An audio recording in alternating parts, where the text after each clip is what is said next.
Maganda yung maliwaliwanag pa tayo punta dito kasi mamayang medyo alas 5, masyado na yung malamok.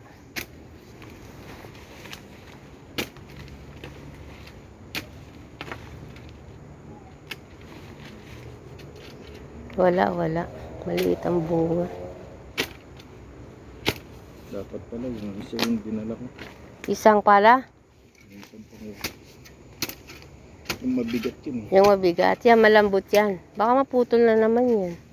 Kunin ko. Pagtatagaan ko. Matagal ka namang mag-ano. Ayun yung sayote ni Tio. Wala na yung mga okrano pa. Kinain na ng damo. Meron palang ugat. Kaya pala yung matangkal. Ugat na po.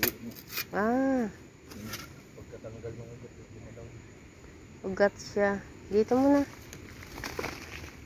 Yung mga ganito, lulutuin na ito. Kasi masisira na yan. Yung araw-araw. Sabi mo eh.